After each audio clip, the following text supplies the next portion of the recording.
আসসালামু আলাইকুম ওয়া রাহমাতুল্লাহি ওয়া বারাকাতুহু। আলহামদুলিল্লাহি রাব্বিল আলামিন ওয়াস সালাতু ওয়াস সালামু আলা রাসূলিহিল আমিন ওয়া আলা আলিহি ওয়া সাহবিহি আজমাইন, আম্মা বা'দ। আউযু বিল্লাহিস সামিউল আলিম মিনাশ শাইতানির রাজীম মিন হামজিহি ওয়া নাফখিহি ওয়া নাফসিহি। বিসমিল্লাহির রহমানির রহিম। ওয়াযাক্কির ফাইন্না যিকরা তানফাউল মুমিনিন। আলায়া। সমস্ত প্রশংসা সেই মহান সত্তা আল্লাহ সুবহানাহু ওয়া তাআলার জন্য, যিনি আমাদের সৃষ্টি করেছেন। তারপর তার প্রিয় নবী মুহাম্মদ মুস্তাফা সাল্লাল্লাহু আলাইহি ওয়াসাল্লামের প্রতি সহস্র কোটি দুরূদ এবং সালাম বর্ষিত হোক। সকলে পড়ি আল্লাহুম্মা আমিন। যাই হোক, সাবিরুল ভাইয়ের কাছ থেকে আগে আপনারা অবগত হয়েছেন যে আমাদের ইসরা যে লাইব্রেরিটা আজ থেকে প্রায় 8 বছর হয়ে যাচ্ছে। 2012 শেষের দিক থেকে এবং 2013 দিক থেকে আমাদের ইসরাটা চলতে শুরু হয়েছে। ISRA ইসরা 4 জন, 5 জন, 6 জন, 7 জন এইভাবে আস্তে আস্তে আলহামদুলিল্লাহ আপাতত আমাদের মসজিদের মধ্যেই জুমার দিন আমরা মুসল্লিদেরকে জায়গা দিতে পারি না। আলহামদুলিল্লাহ অনেক জায়গাতে বড় বড় মসজিদ আছে, 2 তলা 3 তলা 4 তলাও আছে। মুসল্লি 2 কাতার 3 কাতারও হয় না জুমার দিনে, আমরা দেখেছি।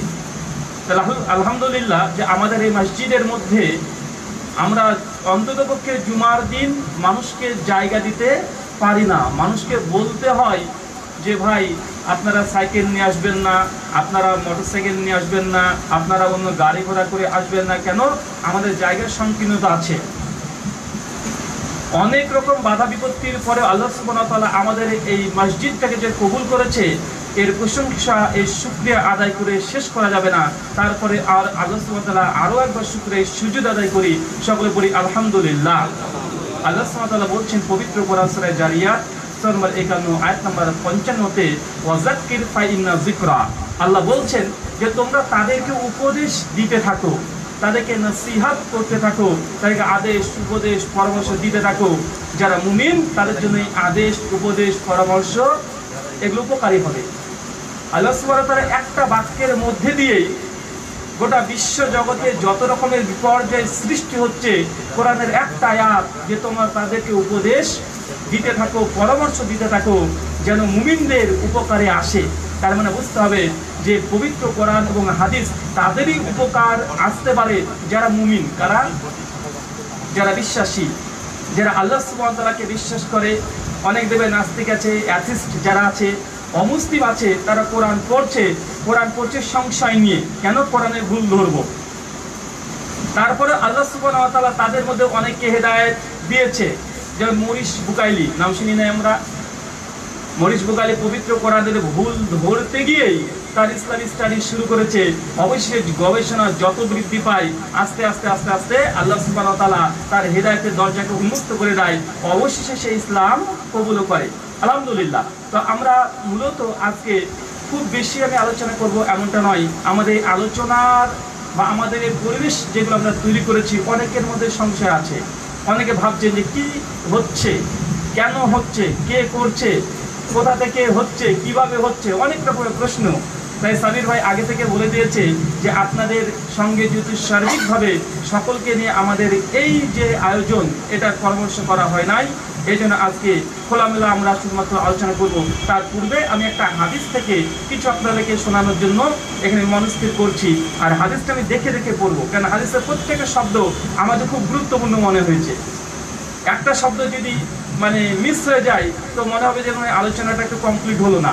এই জন্য হাদিসটা সামনে নিয়ে বসেছি যে আপনাদের হাদিসটা একদম অনুবাদটা পড়িয়ে শোনাবো, যে প্রত্যেকটা কথা গুরুত্ব আছে। এই হাদিসটা এসেছে সুনান তিরমিজি হাদিস নাম্বার 2325 এবং সুনান ইবনে মাজাহ হাদিস নাম্বার 4228, মিশকাত হাদিস নাম্বার 5287। আল্লামা নাসিরউদ্দিন আলবানী, শেখ শুআইব আরনাউত রাহিমাহুল্লাহ, হাফেজ জুবাইর আলী যাই রাহিমাহুল্লাহ, ইমাম মুনজিরি, ইমাম ইরাকি রাহিমাহুল্লাহ, সমস্ত মুহাদ্দিসদের ঐক্যমতের সনদ সহিহ, এর মধ্যে কোনো সন্দেহ নেই। হাদিসের প্রথম অংশ, আল্লাহ রাসূল মুহাম্মদ সাল্লাল্লাহু আলাইহি ওয়াসাল্লাম মূলত এই হাদিসে 3টে কসম করেছে এবং 3টে কসম করার তিনি নিয়ত করেছেন এবং তিনি বলেছেন আমি 3টে কসম করতে পারি এই 3টে কথার জন্য। কয়টা কথা? আল্লাহ রাসূল আগেই বলছেন যে আমি 3টে কসম কাটতে পারি, কিছু কিছু বর্ণনায় 3টে কসম কেটেছেন। আর আল্লাহ রাসূল চাইলে 3টে কসম তিনি কাটবেন কেন? কারণ 3টে কথা বলবেন এই জন্য। আচ্ছা, প্রথম অংশ দেখেন, আবু কাবসা আল আনমারি রাদিয়াল্লাহু তাআলা আনহু একজন সাহাবী, তিনি বর্ণনা করছেন, তিনি বলেন রাসূল করিম সাল্লাল্লাহু আলাইহি সাল্লামকে বলতে শুনেছেন আমি 3টে বিষয় শপথ করছি এবং সেগুলোর ব্যাপারে তোমাদেরকে বলছি। মানে আল্লাহ রাসূল সাল্লাল্লাহু আলাইহি সাল্লাম তার সাহাবা রাদিয়াল্লাহু তাআলা আনহুকে বলছে আলোচনার পূর্বে, খুতবার পূর্বে, যে আমি 3টে বিষয় তোমাদেরকে বলছি আর 3টে বিষয়ের জন্য কসম করতেও পারি। কিছু বর্ণনা এসেছে কসম করতে পারি আর কিছু বর্ণনা এসেছে রাসূল কসমও কেটেছেন। দ্বিতীয় অংশ হাদিসে, এবং সেগুলোর ব্যাপারে তোমাদেরকে বলছি তোমরা এগুলো মনে রাখবে। আসলে এই কথা বলার পরে সাহাবীকে বলছে এই 3টে কথা যে তখন তোমাদেরকে এখন বলবো তোমরা মনে রাখবে। তার মানে বোঝা যাচ্ছে যে আল্লাহ রাসূল মুহাম্মদ সাল্লাল্লাহু আলাইহি ওয়াসাল্লাম সাহাবীদেরকে হাদিস শিক্ষা দিতেন এবং হাদিস হিফজ তথা মুখস্থ করতেও বলতেন। এ থেকে আহলে কোরআন যারা আছে তাদের যে আর্গুমেন্ট যে আল্লাহ রাসূলের জামানায় সাহাবীরা হাদিস মুখস্থ করতো না, হাদিস লিপিবদ্ধ করতো না, এটা তাদের এই আর্গুমেন্ট বা তাদের এই যে দলিল এটা খণ্ডন হয়। যেমন সাহাবারা পবিত্র কোরআন হিফজ করতেন আল্লাহ রাসূল বলার সঙ্গে সঙ্গে, ঠিক একইভাবে আল্লাহ রাসূল বলছে তোমরা আমার এই 3টে কথা তোমরা মুখস্থ রাখো, মানে হিফজ করো।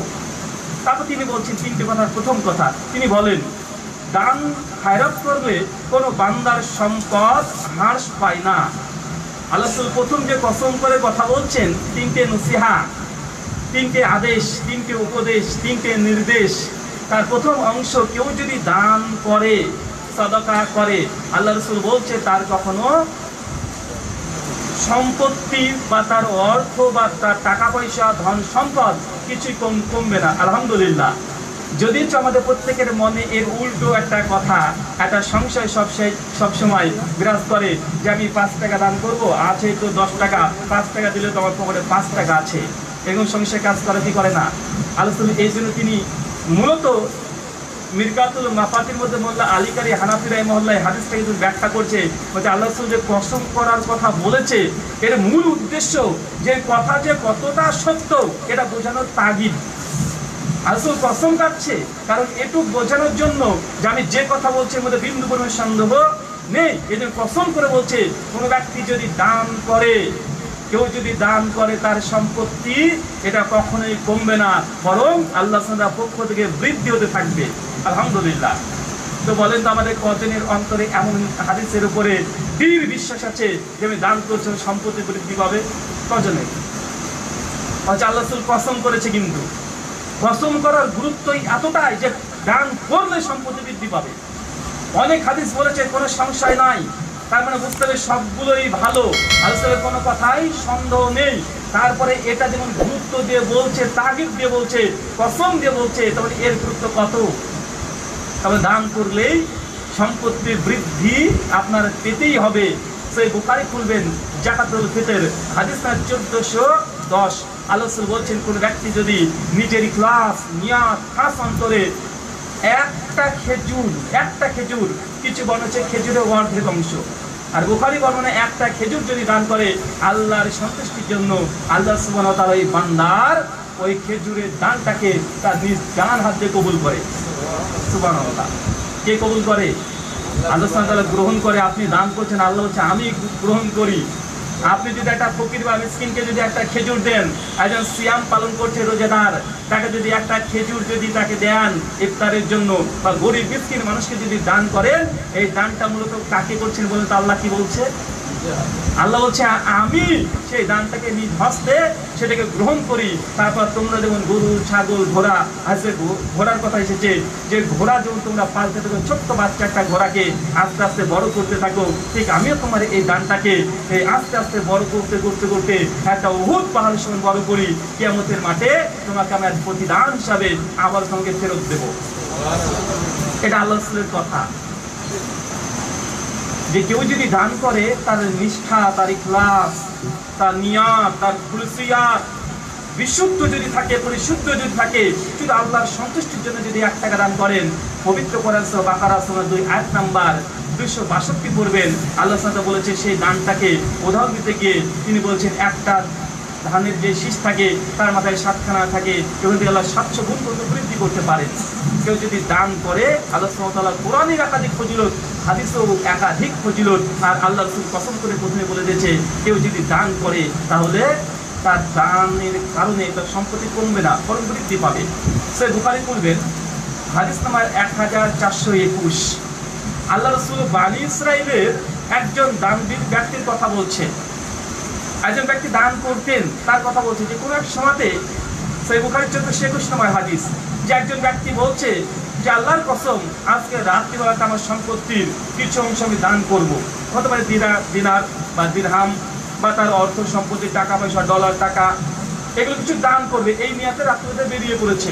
এটা আমাদের উম্মতের কথা না, এটা বনী ইসরাইলের কোনো ঘটনা রাসূল তিনি বর্ণনা করছেন। সহিহ বুখারী 1421 নম্বর হাদিস। সে ব্যক্তি চলে গেছে, যেতে যেতে রাত্রিবেলাতে তিনি বুঝতে পারেননি একজন চোর পড়েছে সামনে, ওই চোরকে তার ওই টাকাটা দিয়ে দিয়েছে। বাড়িতে চলে এসেছে, সকালবেলায় গোটা প্রতিবেশীর কাছে রটে গেছে যে তুমি কালকে রাত্রিবেলাতে যাকে দান করেছো ও তো চোর ছিল। সঙ্গে সঙ্গে ওই ব্যক্তি শুকরিয়া দেখে বলছে আলহামদুলিল্লাহ, আল্লাহ সুবহানাহু ওয়া তাআলা, আমি একজন চোরকে দান করেছি, চোরকে আমি দান করেছি। আবার পরের দিন রাত্রিবেলাতে আবারও নিয়াত করছে যে আজকে রাত্রি তো আমি দান করব।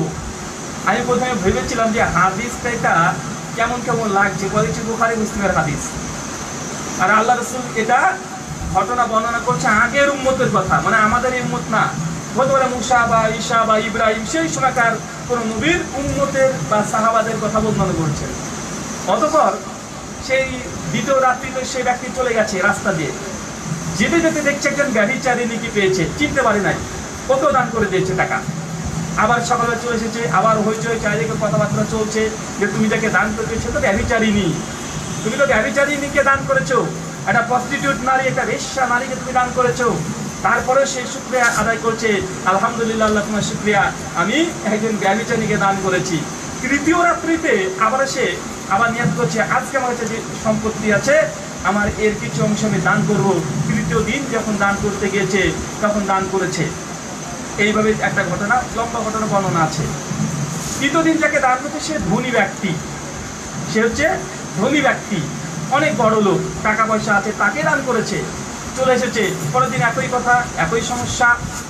তো এই সমস্ত ঘটনার দেখে আমাদের বাহ্যিক দিক থেকে মনে হচ্ছে যে চোরকে দান করেছে, দান মনে কবুল হবে না, বিফলে চলে গেল। একটা ব্যভিচারীকে দান করেছে, মনে হয় বিফলে চলে গেল। একজন ধনী ব্যক্তিকে দান করেছে, মনে হচ্ছে বিফলে চলে গেল। আল্লাহ হাদিসের শেষ অংশ বলছে, সহিহ বুখারী 1421 শেষ নম্বর হাদিসের অংশ, যে কিছুদিন পর ওই ব্যক্তিকে স্বপ্ন দেখানো হয়। আল্লাহ তাআলার পক্ষ থেকে যে একটি দান করেছিল তাকে স্বপ্ন দেখানো হয়, স্বপ্নের ব্যাখ্যা শোনানো হচ্ছে স্বপ্নের মধ্যে, মানে তার বাস্তব যে ঘটনা ঘটলো দান করেছিল এর ব্যাখ্যা শোনানো হচ্ছে স্বপ্নের মধ্যে।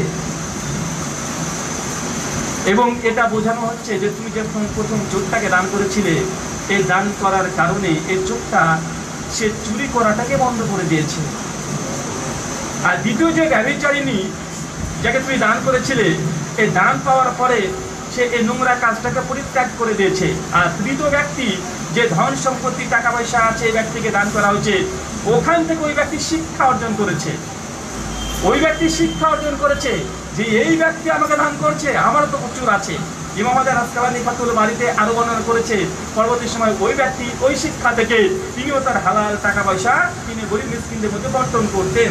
তার মানে বুঝতে হবে দান কখনো বিফলে যায় না।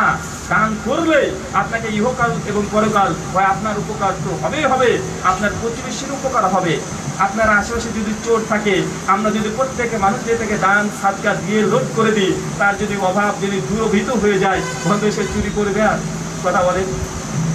একজন ব্যভিচারী নারী, সে যদি ব্যভিচার করে, আপনি দেখতে পাচ্ছেন যে তার স্বামী নেই, তার সন্তানগুলো ছোট ছোট, তাকে দুমুঠো খেতে দেওয়ার মতো, রোজগার করার মতো ক্ষমতা নেই।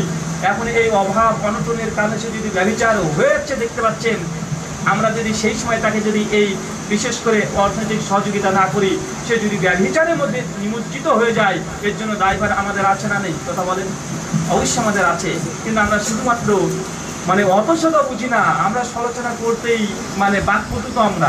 আমরা সবসময় কথা বলতে চাই যে আমরা ওই যে ওই একটা খারাপ কাজ করেছে ওটাকে আক্রমণ করো, কিন্তু আপনার সামনে দেখলেন ওর স্বামী মৃত্যুবরণ করলো, ওই ছেলেটা মৃত্যুবরণ করলো, ওই মেয়েটা বা তার বোনটা বা অন্য কেউ তার অর্থনৈতিক অবস্থা খুবই শোচনীয়, 2 দিন 5 দিন দান করেছেন কিন্তু নির্দিষ্টভাবে তার একটা ইনকাম সোর্স বা তাকে দান ফেরাতের কোনো পরিকল্পনা করেননি, এখন ব্যভিচারী যদি হয়ে যায় অবশ্যই এর জন্য দায়ভার আমাদের উপরে বিরোধ অংশ হলেও পড়বে এটা নিশ্চিত।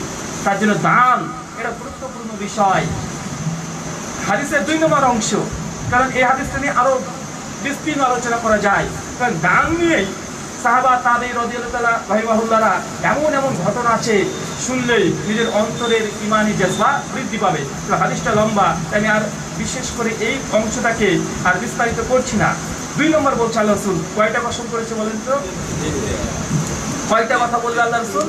3টে। প্রথম অংশ হচ্ছে ওটা যে দান করলে সম্পত্তি কমে না, বৃদ্ধি পায়। 2, কোনো বান্দার উপরে জুলুম করা হলে এবং সে তাতে ধৈর্য ধারণ করলে আল্লাহ তাআলা অবশ্যই তার সম্মান বাড়িয়ে দেন। এটা খুব কঠিন। কোনো ব্যক্তির উপরে জুলুম হচ্ছে, মানে আমি একজন ব্যক্তি, আমি মনিরুল ভাই আছে বা রাজু আছে, তবে জুলুম করছি, নির্যাতন করছি, অত্যাচার করছি। এখন রাজুর সামর্থ্য আছে প্রতিহত করার, ওকে একটা থাপ্পড় মেরে দিয়েছি, ওর ক্ষমতা আছে আমাকে একটা থাপ্পড় মারার। ওর বাড়ি আছে, বাড়ির ছাদ থেকে পানি পড়ছে, মানে আমার বাড়ি আছে, আমার বাড়ি থেকে পানি পড়ছে, পাশের বাড়ি যেহেতু, এখন রাজুরও আছে, ক্ষমতা আছে যে না একটা ধাক্কা দিয়ে আমার ওই ইটাকে ভেঙে ফেলে দেওয়া, কারণ জানছে যে আমি এই যে পানিটা ফেলছি এটা হিংসা করে। কিন্তু রাজু ধৈর্য ধারণ করছে। ওদের গোটা বিশ্বে এখন আন্তর্জাতিক লেভেলটা দেখে নেন, চিন্তা করে নেন যে কোন কোন দেশে বলে জুলুম করছে, অর্থনৈতিক দিক থেকে হোক, শারীরিক দিক থেকে হোক, রাষ্ট্রীয় দিক থেকে হোক, কোন সম্প্রদায়ের ওপরে নির্যাতন করছে সেটা দেখে নেন। এই সময় আল্লাহ রাসূল বলছে যে ব্যক্তির উপরে জুলুম করা হচ্ছে, মানে মাজলুম ব্যক্তি, সে যদি ধৈর্য ধারণ করে তাহলে আল্লাহ সুবহানাহু ওয়া তাআলা তার মর্যাদা প্রসঙ্গে বলছে কোন বান্দার উপরে যদি জুলুম করা হয় এবং সেই ব্যক্তি ধৈর্য ধারণ করলে আল্লাহ তাআলা অবশ্যই তার সম্মান বৃদ্ধি করে দেয়। মানে কোনো সময় আমাদের উপরে জুলুম হলেই যে আমাদেরকে প্রতিবাদ করতে হবে, একদম ক্ষমতা আছে, চল আমরা 50 জন আছি, দা হেসে শাবল যা আছে নিয়ে বেরিয়ে গেলেন, ওকে মারবো, রাস্তা বন্ধ করব, ধর্মঘাট ডেকে দিলেন, রাস্তা বন্ধ করে দিলেন, দোকানপাট ভেঙে চৌচির করে দিলেন, রাস্তাতে চলছে গাড়ি ঘোড়া ভেঙে চৌচির করে দিলেন। এমন যদি করেন এই ফজিলতে অন্তর্ভুক্ত হবেন না। কেন? যদি ধৈর্য ধারণ করেন যে আপনার উপরে মাজলুম, আপনি যে মাজলুম হলেন, আল্লাহ আপনার সম্মান বৃদ্ধি করে দেবে। এর আরো অনেক ব্যাখ্যা আছে, অনেক হাদিস দিয়ে ব্যাখ্যা করা যাবে। 3 নম্বর পয়েন্ট বলছে আল্লাহ রাসূল, কোন বান্দা ভিক্ষার দরজা যদি খুলে দেয়, কিছু অনুবাদ আছে কোনো ব্যক্তি যদি মানে চাওয়ার স্বভাব হয়ে যায়, দাও আমাকে দাও আমাকে দাও, এই স্বভাব যদি হয়ে যায় তাহলে আল্লাহ সুবহানাহু ওয়া তাআলা তার দারিদ্রতা বৃদ্ধি করে দেন। কথা বুঝতে পারছেন? কোনো ব্যক্তি যদি চাওয়া স্বভাব হয়ে যায়, মানে আমাকে দাও, আমার অভাব, কিন্তু অভাব নাই, ওর যা আছে ও খেয়ে পড়ে চলে যেতে পারবে, বা আমি ধরেন আপনাকে দিই, আমি দিই রাজনীতি প্রতি 5 টাকা দিয়ে খাওয়াচ্ছি বা তাকে 5 টাকা দিয়ে সহযোগিতা করছি, ও জানছে যে রাহুল ভাই যেহেতু দেয়, এবার ঘুরে ফিরে জানছে রাহুল ভাই চাইলে আমি পাবো, বারবার চান, আমি দিই আপনাকে, তারপর চাওয়া পয়সা হয়ে গেছে। এমন যদি আপনার মধ্যে আচরণ চলে আসে, যে কোনো জায়গায় কোনো একটা জিনিস প্রয়োজন, জানছেন যে বাড়িতে টাকা আছে, ওই টাকা থেকে এই সমস্যার সমাধান হয়ে যাবে, আপনার কাছে যে সম্পত্তি টাকা পয়সা আছে, কিন্তু তারপরে ফালতু বাড়ির টাকা নষ্ট করতে যাব কেন? যদি 2-4 জনের চেয়ে যদি দিয়ে যায়, তাই বাড়ির টাকায় থেকে গেল, এই মাঝখান থেকে কামটা উঠে গেল। এমন যদি আচরণ, এমন যদি নিয়াত, এমন যদি অন্তরে যদি আপনার কথা বলে, তাহলে এই ব্যক্তি প্রসঙ্গে আল্লাহ রাসূল বলছে, আর আগে বলছে 3টে কসম কেটেছে, তার দারিদ্রতা আল্লাহ বৃদ্ধি করে দেবে। তুই চাইতে থাকছিস, চাই সারা জীবন চা, তোর আর বরকত হবে না, আল্লাহর পক্ষ থেকে বারাকা অবতীর্ণ হবে না। 3টে জিনিস, এটা আমাদের সার্বিকভাবে প্রত্যেকটা মুমিন, প্রত্যেকটা মানুষ, সমাজ, রাষ্ট্র সব জায়গায় প্রযোজ্য। আর এই 3টে নসিহত, 3টি আদেশ, 3টি উপদেশ, আলোচনার 3টি নির্দেশ যেটা আমরা গ্রহণ করি, আমল করি, ইনশাআল্লাহ শুধু আমাদের এই মসজিদ না, একদম আন্তর্জাতিক লেভেল পর্যন্ত শান্তি প্রতিষ্ঠিত হতে পারে কি পারে না। দেখেন ঠিক এত বিস্তীর্ণ। দেখেন প্রথম আছে অর্থনৈতিক বিষয় আছে না, যে দান করলে তার দান কমে না। এখন গোটা বিশ্বের বড় লোক ধনী ব্যক্তি যারা আছে, তারা যদি দান করতে থাকে, পেট করে দেবে 105 টাকা হবে, কোনো মানুষ অনাহারে মরবে? ভারতবর্ষের কমপক্ষে 40%-এর উপরে 50%-এর কাছে মানুষ এখনো জঙ্গলে রাস্তাঘাটে পেশাব পায়খানা বেড়ে, বাইরে টয়লেট নাই, বন্ধু সমাজে দান সাদগা করতে শুরু করে। এই অবস্থা আমাদের এই মহান দেশ, গোটা বিশ্বের মধ্যে বৃহত্তর দেশ, এই দেশটার মধ্যে এমন অর্থনৈতিক দুর্বলতা আসতে পারে? তাই প্রথমেই দেখেন অর্থনৈতিক নিয়ে কথা বলা হয়েছে। দ্বিতীয় যে বিষয় নিয়ে কথা বলা হচ্ছে কি, যদি একটা রাষ্ট্র আর একটা রাষ্ট্র করে জুলুম নির্যাতন করতে পারে, আপনি ক্ষমতাবান, আপনি আপনার স্ত্রীকে নির্যাতন করতে পারেন। একটা প্রতিষ্ঠান চালাচ্ছে, হেডমাস্টার তার ছাত্রদের উপরে হোক, অন্য কোনো শিক্ষকদের উপরে হোক নির্যাতন করতে পারে। তাই নেতৃত্ব নিয়ে কথা বলতে তারপরে যে তোমার ক্ষমতা আছে, তুমি অপব্যবহার করবে, তুমি জুলুম করবে, নির্যাতন করবে, কষ্ট দেবে, এটা তার জন্য দুই দিক থেকে আলোচনা ঘিরে দিয়েছেন। যে মাজলুম সেও যেন সহজে প্রতিবাদ না করে তোলে, সহজে যেন সে রাস্তাঘাটে নেমে না পড়ে, সহজে যেন বাড়িঘর ভেঙে চৌচির না করে, আবার যে জুলুম করছে তার জন্য ভয়াবহ পরিণতির কথা আলোচনা বলছেন। তৃতীয় যে কথা, যে ভিক্ষা চা অভ্যাস আপনারা আছে, তারপর আপনি মানুষকে এই যে একটা প্রতারণা করার জন্য অর্থনৈতিক ক্ষতি করতে যাচ্ছেন। এখন আছে না অনেক মানুষের দেখবেন টাকা পয়সা আছে, কিন্তু যেই সবগুলো আছে গরিব মানুষের জন্য সরকার ফান্ডিং করে দিয়েছে, যেটা দুস্থ মানুষদের জন্য, এটা গরিব মানুষদের জন্য, কিন্তু আপনার কোটি কোটি টাকা, আপনার লাখ লাখ টাকা, গাড়ি বাড়ি সবই আছে, তারপরে আপনি ওই টাকা নেওয়ার জন্য আপনি চলে গেছেন। বা এটা প্রতারণার মধ্যে পড়বে কি পড়বে না বলেন? সরকারের ফান্ড কি? যারা গরিবদেরকে সহযোগিতা করবে, এটা ও জায়েজ না না জায়েজ পরের কথা, কিন্তু এটা সরকার জন্য খাত করে দিয়েছে গরিবদের জন্য সহযোগিতা, যারা ধনী আছে তাদের জন্য সহযোগিতা না। কিন্তু আপনি তারপরে যে চাওয়ার অভ্যাস হয়ে গেছে, যে পাচ্ছি যখন ফর্ম ফিল আপ করলে হয়ে যাবে, আমার মেম্বার আছে, মেম্বারকে বললে ফর্ম ফিল আপ করে দেবে। এই যে ইসলাম শুধুমাত্র যে মসজিদ কেন্দ্রিক মনে হচ্ছে হাদিসটা বলে, জি না, অর্থনৈতিক নিয়ে কথা বলছে, সামাজিক বিষয় নিয়ে কথা বলছে। তিনটে জায়গা থেকে এই হাদিসটা বিস্তীর্ণ আলোচনা করা সম্ভব। হাদিসের 4 ভাগের 1 ভাগ বললাম, 3 ভাগে কোনো ফাঁকা আছে। আমি আর আলোচনা করছি না, আমাদের সালাতের সময় হয়ে আসছে। আর আপনাদের বিশেষ করে আমাদের এই যে ইসরার পক্ষ থেকে যে আমরা জায়গাটা তৈরি করছি, এই বিষয়ে যেসব প্রশ্ন আপনাদের আছে, আপনার সেই প্রশ্নগুলো একের পর এক বলতে পারেন।